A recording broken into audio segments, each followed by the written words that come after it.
Hello and welcome to the Night Crew Duty Log. I'm Peter C. Haywood, the creator of Night Crew, and I have another great behind-the-scenes interview with you. This one is with Simon Anthony, one of the hosts of Cracking the Cryptic and the voice of the ship's computers. It's a really great listen in which Gabe and Simon take his very silly role very seriously, as well as talking about his YouTube success and his life and all kinds of cool things. I really enjoyed editing this one, and I hope you enjoyed listening to it.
What's up, my friends? Welcome to the Night Crew interviews, something I'm affectionately referring to as the Night Crew Duty Log, and I think that's a fitting title. My name is Gabe, and today I'm talking to Simon Anthony, the voice of Sirens, the ship's computer. Simon, welcome to the show.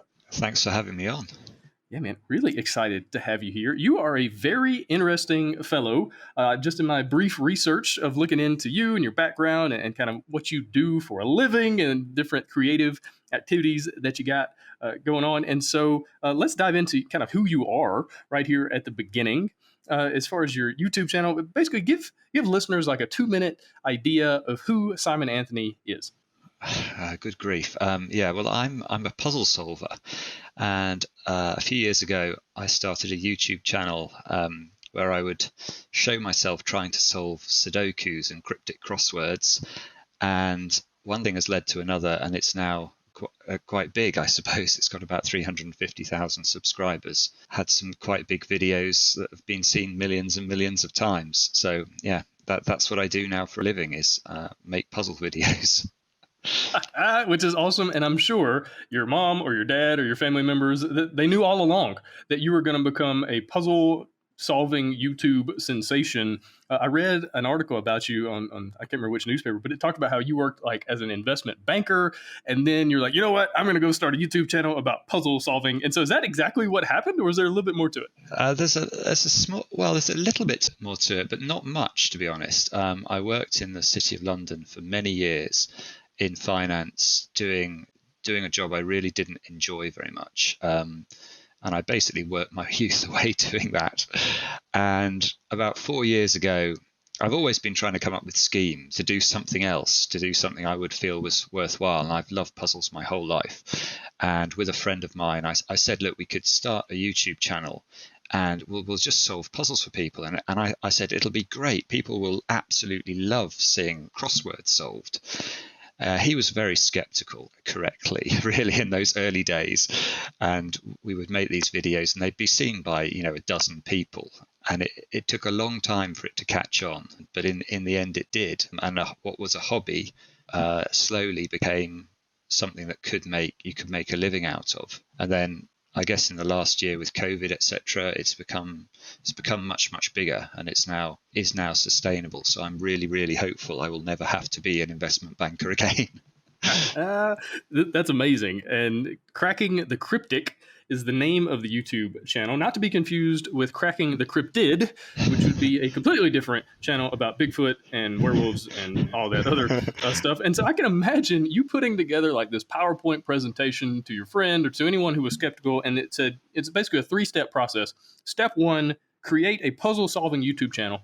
Step 2, step 3, profit. And so is that kind of how it felt? Like how I'm trying to understand, like how in the world do you make a living off of this, right? Is it just from ads, or are you now like selling books and doing other things? Yeah, there's a few ways that it can make money now. So one is ads. And that was always, I suppose, the pipe dream when we started, is that maybe YouTube would pay us loads of money because so many people would want to watch the videos. Well, that is a very, very hard to achieve, and we still haven't achieved it now, because even hitting the threshold of getting to 1,000 subscribers, which is the point at which YouTube will pay money to a creator for ad revenue that's generated through their videos. Getting to 1,000 subscribers, if you're like I was, is such a mission, I can't tell you. I mean, literally the subscribers drip up one a day, and to reach a meaningful amount of subscribers takes ages. But in the end, you can earn a bit of money from ad revenue. But then the channel also, we have some apps where we sell Sudoku games as well. That makes a bit of money. We have a Patreon channel where people, kind people really basically donate to the channel, which is also very, very helpful. And then we did a book with Peter, who wrote The Night Crew. So we've made a Sudoku book. It's taken a long time, but that is actually coming out very soon. And that's going to be quite exciting. We did a Kickstarter campaign for that, in fact, which is how we're hoping to get The Night Crew off and running. Yeah, very cool. And so tell me about how in the world you make videos that are interesting when it could very easily just be the camera is watching a person staring at a blank page. Maybe there's a couple numbers, maybe there's some riddles, whatever. How do you make that interesting? Well, that's a good question. One of the ways is that every day we do a new puzzle, and the viewer can play the puzzle themselves. So I think quite a lot of it is that people try these puzzles and they get stuck, and then they want to know how they should have solved it. So I think that there's an element of that. But people seem to really like watching the struggle. They like watching somebody be stumped and then find a way to solve a problem. And they relate it to their real lives as well. It's very odd. So it provides people with a way of reducing anxiety, because they see somebody faced with sort of an impossible Sudoku, for example, and I might spend an hour battling with this thing, but at the end of the video, the Sudoku is finished, and people really enjoy the overcoming, the fact that a human was able to deal with this seemingly intractable problem. And we get a lot of emails. We've had some extraordinary emails over the last couple of years, especially, but from people who really suffer with anxiety or insomnia or on the verge of suicide, literally on the edge of suicide, who somehow watch these videos and find them calming because they have that sort of, I don't want to say soporific effect, but, we never meant them with the intention of sending people to sleep, but that does seem to be a byproduct that some people enjoy. Oh, that's amazing. And isn't it absolutely insane? I've dealt with this as well, where people will send me emails and say, hey, Gabe, I really appreciate your podcast. And I do a podcast about board game design. It's just this very niche of a niche kind of thing. But I get emails all the time from people saying, my mom's in the hospital, or I've got a really tough situation going on in my life, and your podcast really helped me through this dark time. It helped me get over these like suicidal thoughts, whatever. And it's like, this is crazy. Like, I never in a million years sat down to create this podcast and thought, oh,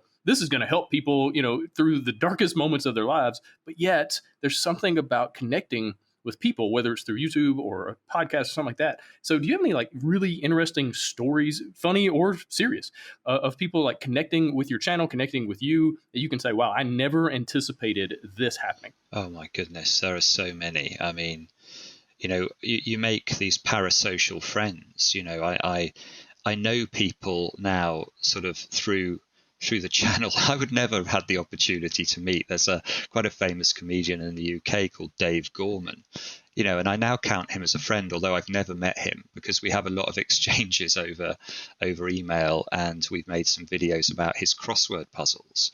There's a big YouTuber called Kurt Hugo Schneider in the States, who he's sort of a musical genius, and all of a sudden it became clear he was watching our videos, and then it turned out that actually he wanted to create puzzles for the channel, so he started to send us his own creations, and it turns out he's an amazing sort of polymath, and he's got, I don't know whether it's 20 million subscribers on YouTube. He's what I would consider to be quite a major celebrity in the online world, and he's actually interested in this little channel. They're the less serious ones. I mean, we have had a lot of emails from, as I said before, from people who are very ill, or people who have suffered from, there was one I remember that somebody had suffered from a stroke. They had been terrified when they'd woken up that they would have lost their ability to understand Sudoku, because that would have made the videos not enjoyable anymore. And they've actually used watching the videos as a sort of therapy, and it's taught their brain to make new connections. And they've reached a point through watching these videos where they've repaired their brains, and they've repaired the injury that the brain had as a result of, trying to relearn how Sudoku works. And it's things like that. You think, good grief. I mean, we never would have thought about anything like that. And we would still find it a bit overwhelming, to be honest, that those things happen, as strange as it may seem. Yeah, that's absolutely amazing. And keep up the good work. Keep putting good out into the world. Well, you too. I guess so, man. And keep doing Sudoku puzzles. Who knew that doing Sudoku puzzles online would help stroke patients? It's just an amazing time that we live in with so many negative, terrible things happening, especially on the internet. Yeah. It's nice that there's actually some really good things going on. And I guess going back to what you're saying earlier, people really like watching the struggle. They like watching the blank page with just a few numbers. All of a sudden, by an hour or however long the video is, it's full. And you see this person go through this struggle to get there. It's almost like watching a sport. And I guess as much as people like watching athletes, they also kind of like watching mathletes as well, to kind of figure out these different things. How many times have you gone through a puzzle and you've just been stumped? It's like, I just can't figure it out. I don't know. And you just kind of had to post the video of your destruction kind of thing. Well, no, we tend not to publish the ones where we get completely stuck. So if we do get stuck, those videos never see the light of day, and they sort of sit on our hard drive forever. And when we started the channel, those videos were very, very rare. But partly because of the channel, I suppose, the number of people in the world who are constructing Sudokus has increased exponentially. And where Sudoku has been taken by these brilliant geniuses who make the puzzles, it is to a pretty extraordinary place. And some of the puzzles that we get sent now are so baffling and difficult that it's not that rare anymore that either Mark, my co-host, or me will be stumped. Probably, I don't know, one video in 5 where we'll just have to abandon it. Yeah, so that happens. It's annoying when it happens. It's especially annoying if you've already spent an hour and then you get stuck. But yeah, yeah. Gotcha. You need to, I don't know if you've done this, but a video montage of all the videos, or a bunch of them where you get stuck and it's just your face all curled up trying to figure it out, or you saying a bunch of really interesting British cuss words, and it's just drama. You got some epic music in the background, and it's almost like The Empire Strikes Back. Yeah. It's like you leave the video going, well, the bad guys lost, or bad guys won this one. What do we do? Yeah, but it's interesting because we've done quite a few videos which have sort of been literally movie length, and people, they write, I've got the popcorn ready, I've got it on my big screen TV, and it's like they're going to a movie. And it's so strange that you can watch somebody solve a Sudoku and it's like a story. I know that will sound crazy to a lot of people listening to this, but it does seem to be true that there is a sort of a narrative theme to these these epic journeys versus the puzzle. It's not sport as I think of sport, but it does have certain elements that are common with watching Liverpool versus Real Madrid or something. Yeah, absolutely. And so it's interesting how this Twitch culture of people sitting down to watch other people play video games or other people work on different things. It's very interesting. And it's really personality based. And a lot of times, people feel like they have that connection to the person playing the game or doing the puzzle in this case. And so, yeah, it's very, very interesting. But you're talking about story. Let's get into story. Let's talk a little bit more, or actually talk at all, about the Night Crew. So you mentioned that you knew Peter from before. Tell me about how you got to know each other and how you basically came on to work on this project. Well, something you might not know about Peter is that he is a real Sudoku fan. He absolutely loves the puzzles, and he is a very fine constructor of Sudoku. So the place I first met Peter was that he sent a couple of his puzzles to the channel, and we did videos where we solved them. And then it quickly became apparent actually that Peter, he's a really unusual guy. every conversation you have with him, it's full of new ideas that he's having.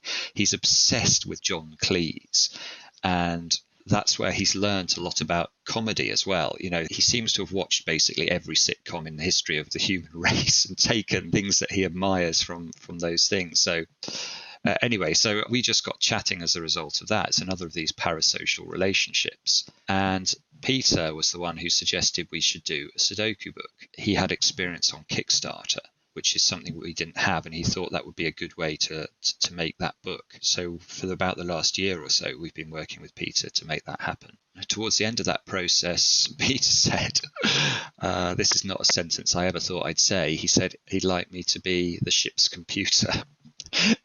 in an audio comedy he was writing. So I was only too delighted to. I mean, at that point, I didn't realise sort of how serious it was, to be honest, because I'm sure, Gabe, you've heard the pilot of, Oh yeah, and you can hear the quality of the voice acting is unbelievable. These people who are, I don't even like to talk of myself as a proper crew member. I'm not. These people really are brilliant, and they have these long resumes of being brilliant at this, whereas I'm very much a sort of a limpet holding on for dear life and making some very minor contributions towards the end of the program.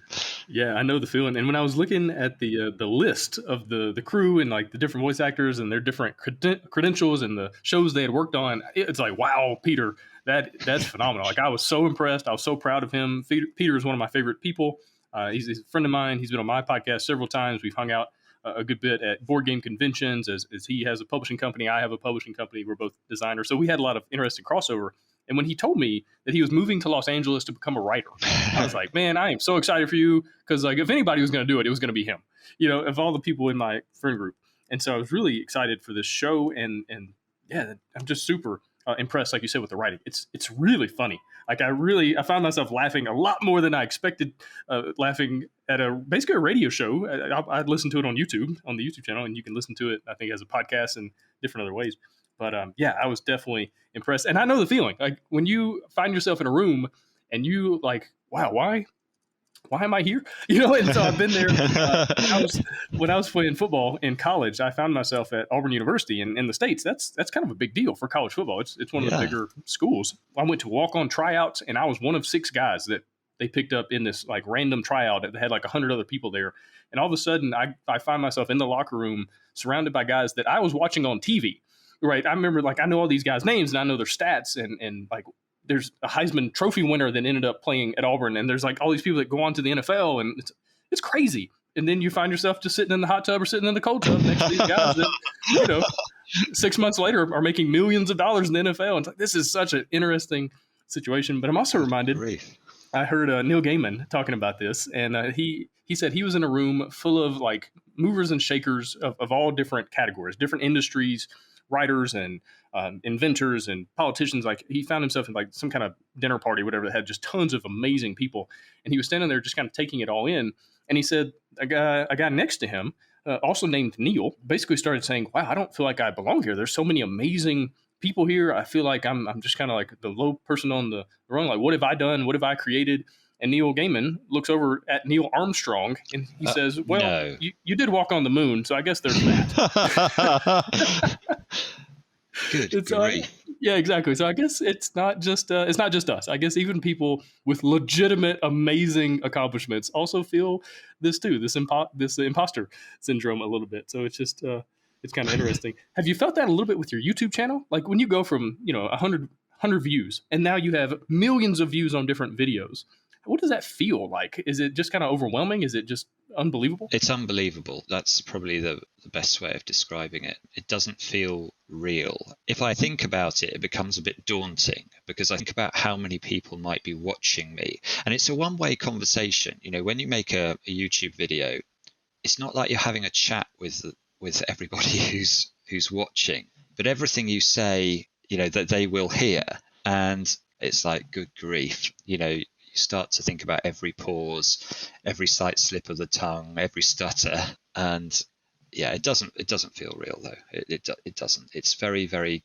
I mean, it's completely mad as well. I mean, why on earth have millions of people watched somebody solve a Sudoku puzzle? It's it just sounds absurd. It's probably best not to question it too much. Just cash the checks. Just cash the checks. Don't worry too much about it. Yeah. But anyway, let's get back to the Night Crew. So tell me about Sirens, the ship's computer. Tell me kind of basically who this character is, what kind of personality that they have, what really drew you to that character. Well, I mean, it's a very dry character. I mean, it's basically used for comic effect because Sirens will announce things that are, well, I find amusing, like the imminent death of the crew, or that there's a toaster off the starboard bow or something. Just mad things said in a very dry, humorless voice. There's something quite good. I'm sure Peter had the sort of old Star Trek computer in mind when he wrote the words for Sirens. I just try and deliver them fairly deadpan. And I haven't been a voice actor before, so the whole process of recording the lines that I had was very interesting to me, because I would read my line and Peter, who's in Los Angeles, I'm in London, would sort of say, again with more emphasis on this word. So I would do it again, and I did try really hard to do what he asked, but as far as I could basically tell, everything I said basically sounded the same as the last take. But Peter's reaction would be like, "Yes, that's exactly what I wanted. Amazing." And it was just very, very surreal. It is a surreal experience recording one of these things, let me tell you, if you're not used to it, that is. Yeah. Now, where did you record? Like, I've heard of some voice actors going in their closet to get the best acoustics. Like, how did you do it? Oh, well, I'm sorry to disappoint. I recorded it at my desk, which is where I record all of my YouTube videos. So Cracking the Cryptic is quite famously low tech.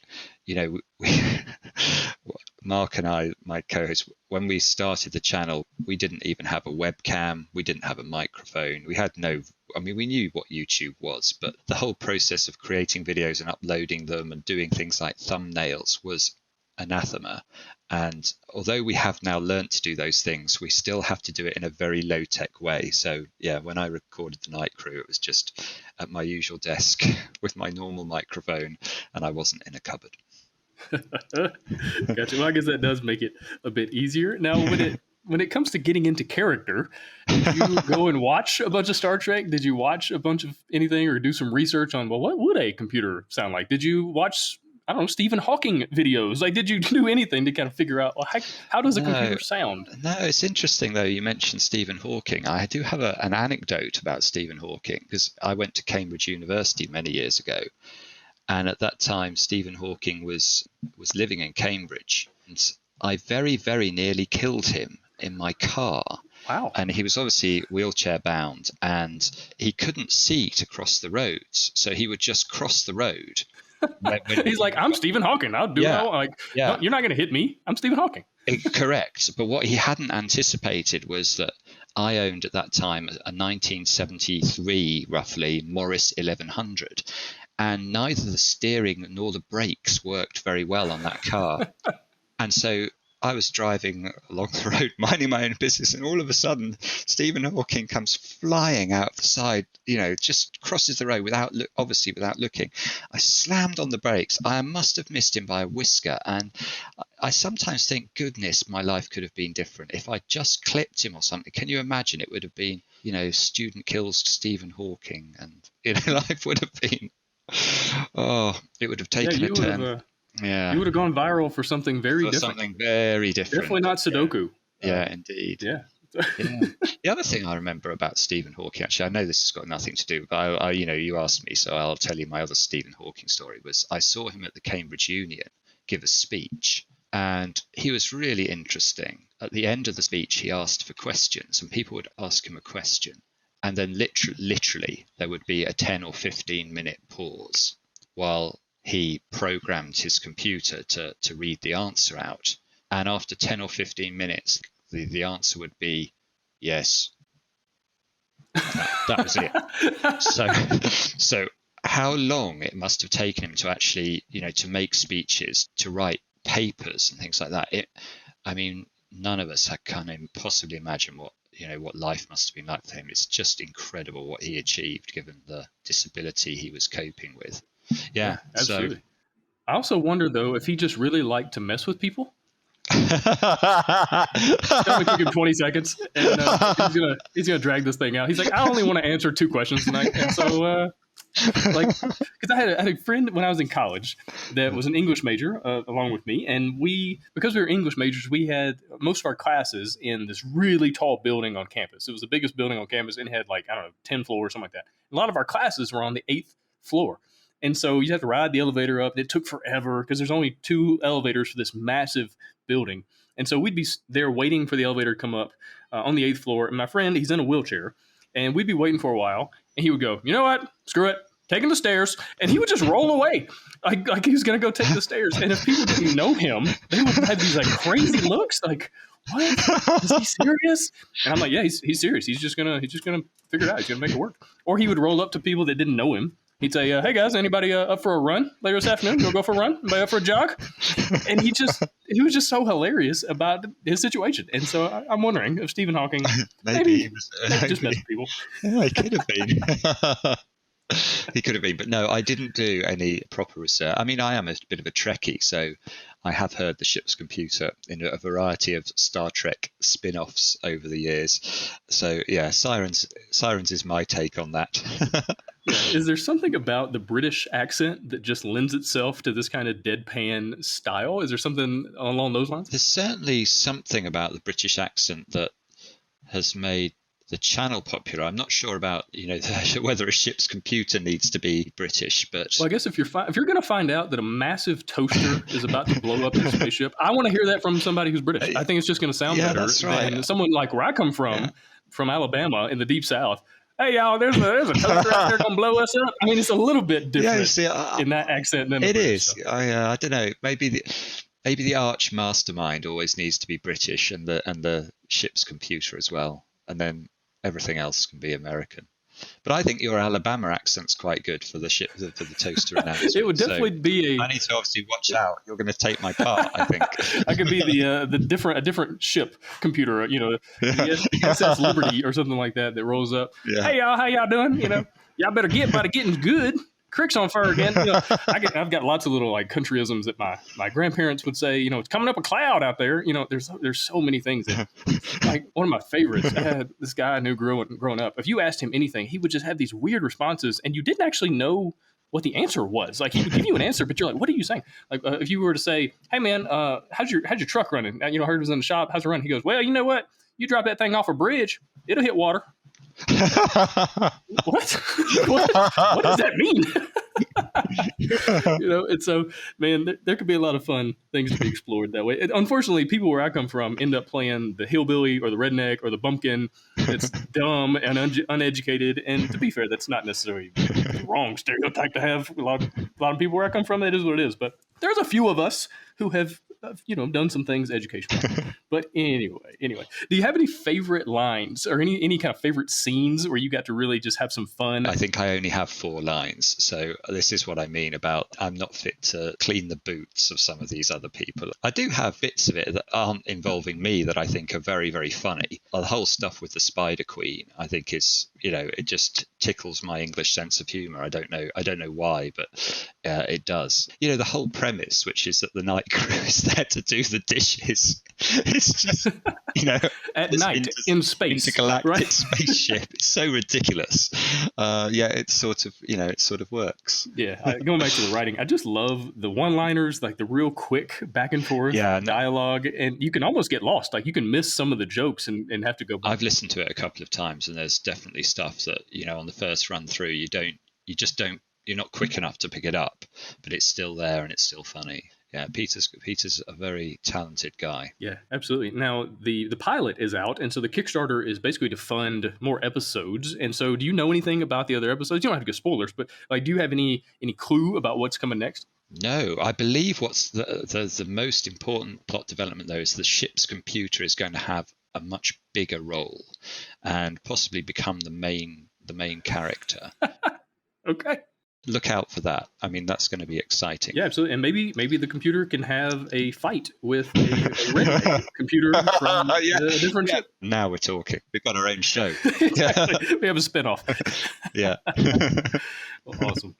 Well, Simon, what would you say? Like, do you want to do more voice acting? Like, have you caught the bug? Now you're like, oh, this is a lot of fun. I want to do more of this. Yes, I would, but I honestly, I don't feel entitled to do it. I don't have a talent for it. So while I would love to, there's lots of things I'd love to do. You know, I'd love to play football for Liverpool, or I'd love to play the Masters at Augusta. But these things are probably not going to happen. So yeah, I would love to do more voice acting, but I'm well aware that that's unlikely to happen. Although I would say you have a little bit better chance than some of the other things you just maybe a higher probability. Maybe. What would you say is the most challenging part of it? What, being a voice actor? Yeah. It's when Peter says, yeah, I want you to read this again in a particular way, that I find it difficult to do, because I'm just not used to acting at all. When I'm doing a YouTube video, it's just me.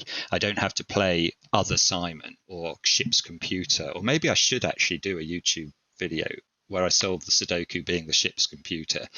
I'm not sure people would like it. But don't say a word. Just go with it. You know what I mean? Just act like this is normal. This is how I talk. What are you talking about? And just have fun. Yeah. I did experiment once with one episode of Cracking the Cryptic, which I whispered the whole edition, because I thought, because people have been begging for ASMR Cracking the Cryptic.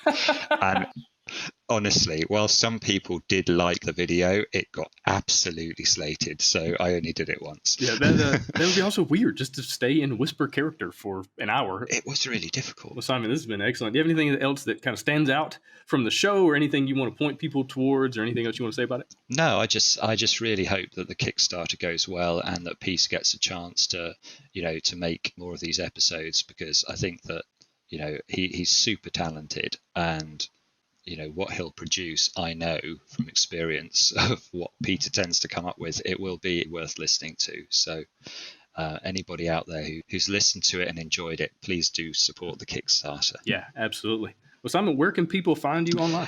You can find me, the YouTube channel is Cracking the Cryptic. The Twitter is @Cryptic Cracking, because apparently Twitter says Cracking the Cryptic is too many characters.